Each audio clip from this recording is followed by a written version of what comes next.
Good morning everyone, welcome back to my channel. Selamat pagi teman-teman. Hampir seminggu ya, enggak seminggu ya, 3 hari tidak mengudara ya.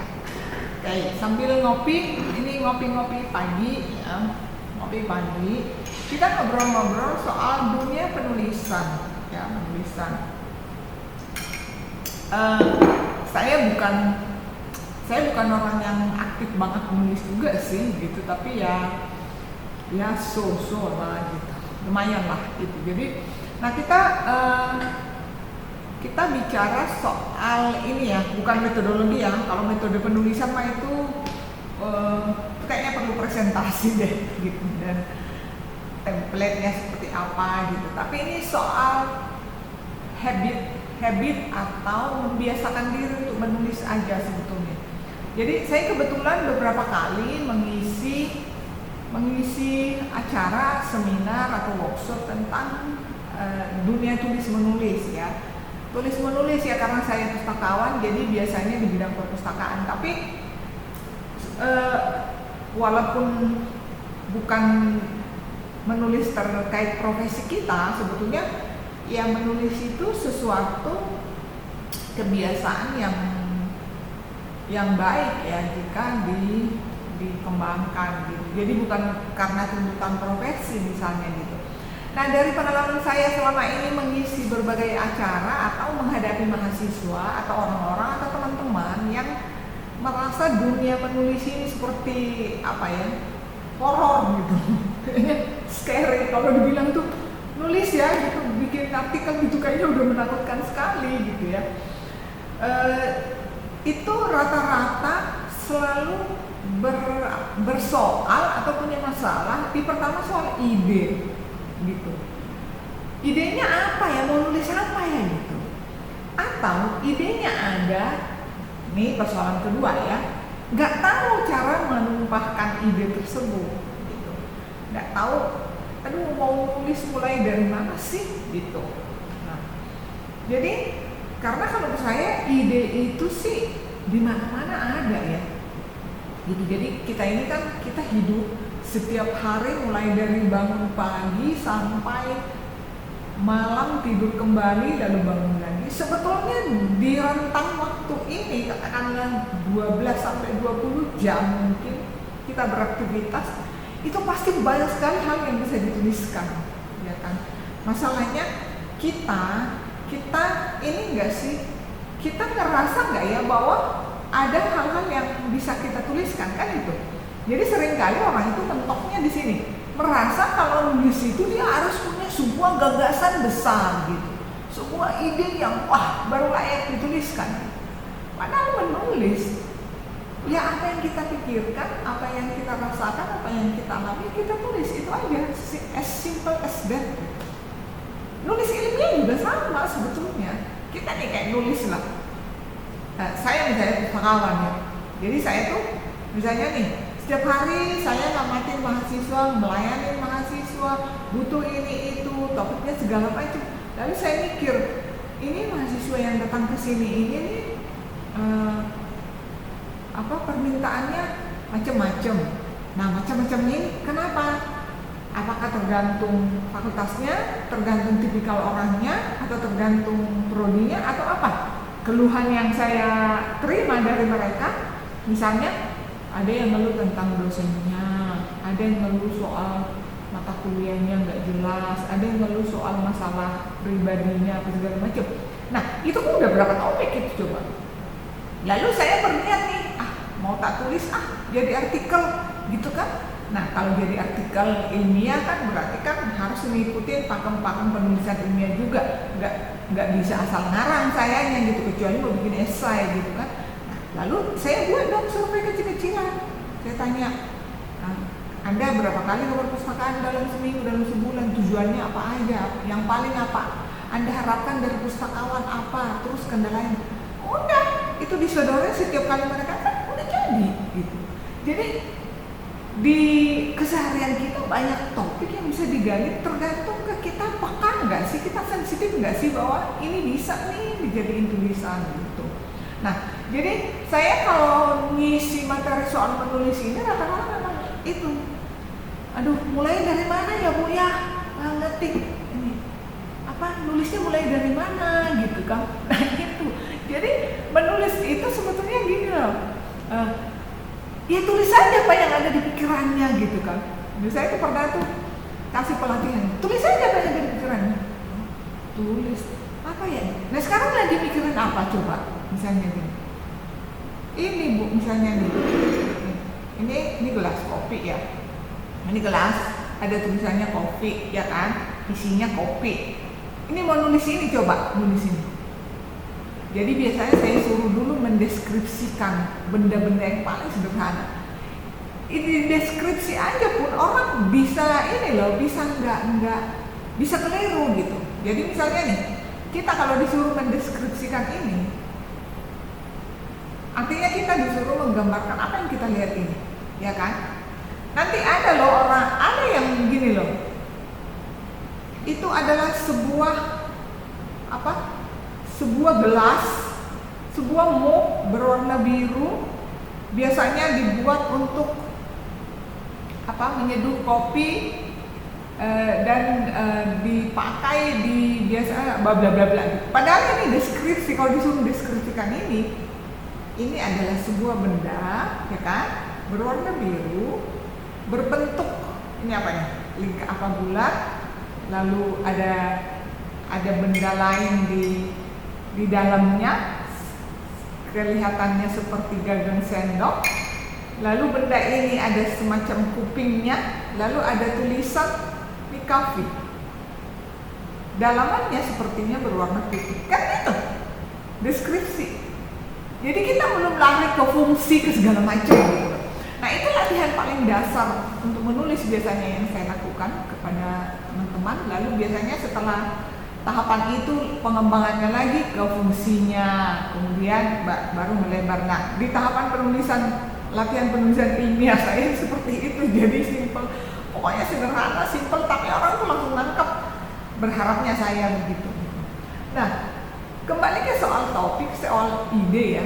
Jadi ada dulu teman saya tuh waktu kita nulis tesis dulu, dia gini, jadi kita kalau datang ke pembimbing kan, kamu masalahnya apa gitu kan. Kalau teman saya ini, itu dia Pak, masalah saya adalah saya belum dapat masalah.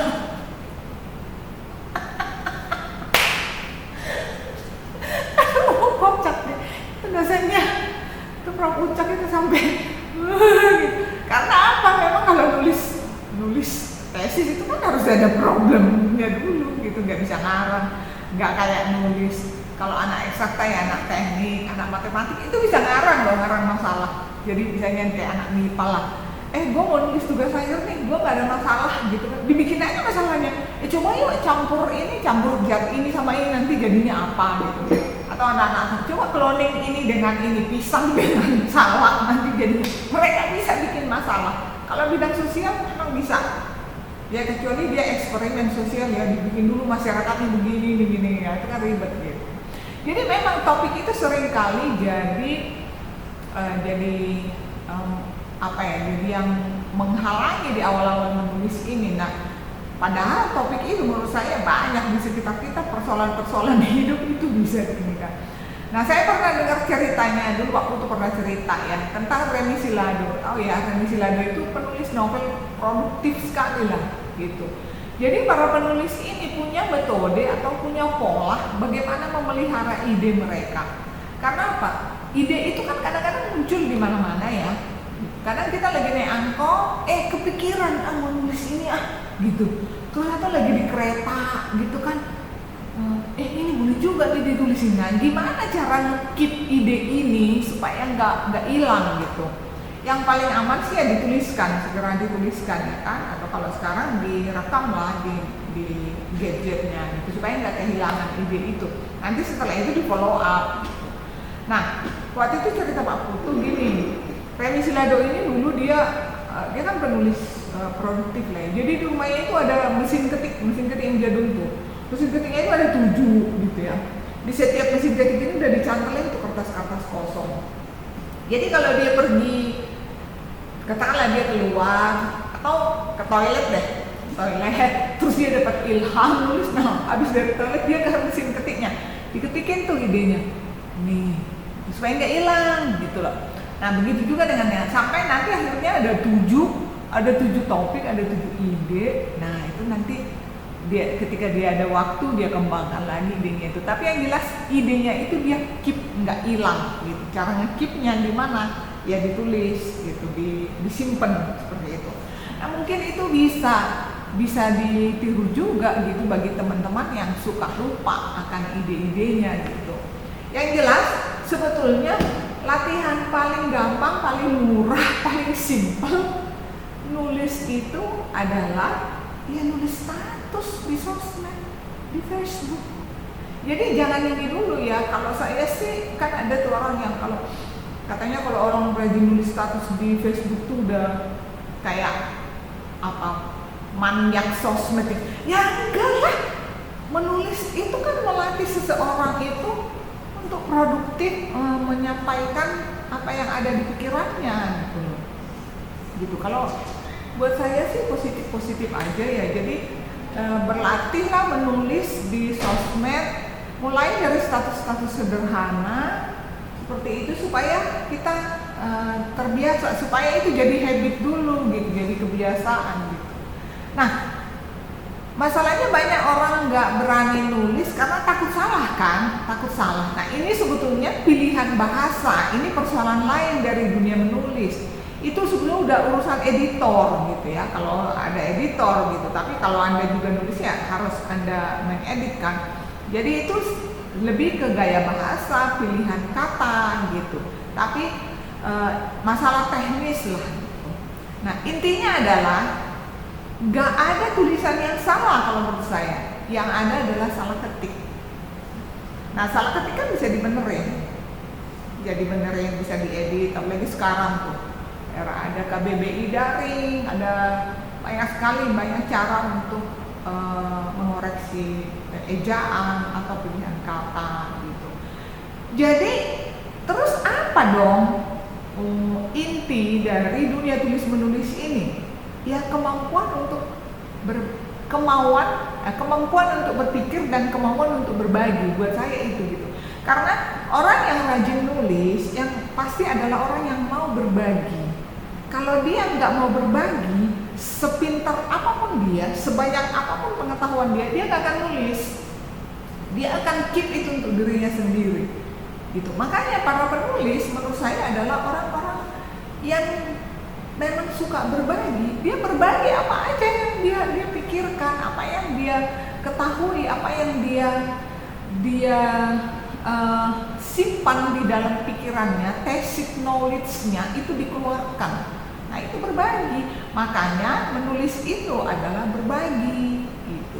Jadi kalau ada orang yang punya banyak pengalaman, punya banyak pengetahuan, pokoknya dia pintar, cerdas, tapi dia tidak mau menuliskannya supaya bisa dibaca orang, atau tidak mau membicarakannya kepada orang lain, ya dia nggak mau berbagi menurut saya sih, ya kan?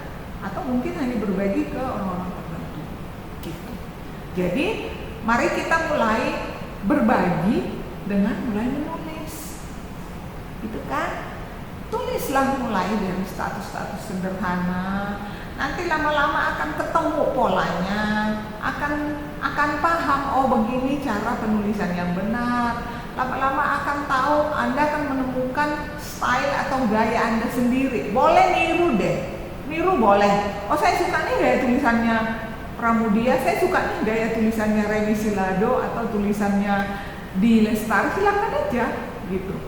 Kalau gayanya boleh, kan ada yang ada yang cenderung ininya humor gitu kan, ada yang sarkas segala macam seperti itu. Nah itu silakan aja, tapi yang jelas harus dimulai gitu. Jadi karena dunia penulisan apapun itu sangat terkait dengan jam terbang ya, dan jam terbang Anda hanya akan tinggi banyak kalau Anda mau berani terbang, mulai dulu gitu.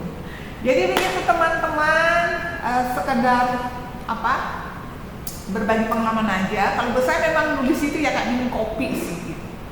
Jadi jangan heran ya kalau di Facebook saya hampir setiap hari nulis, itu sebetulnya dalam rangka memelihara supaya pikiran saya juga tetap aktif gitu. Dan ya nggak ada salahnya juga berbagi kepada orang lain.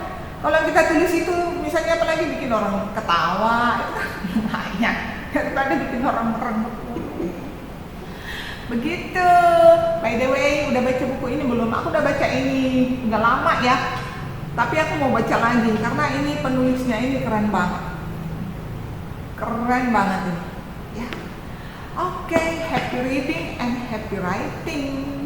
Jangan berhenti menulis. Goodbye, bye bye.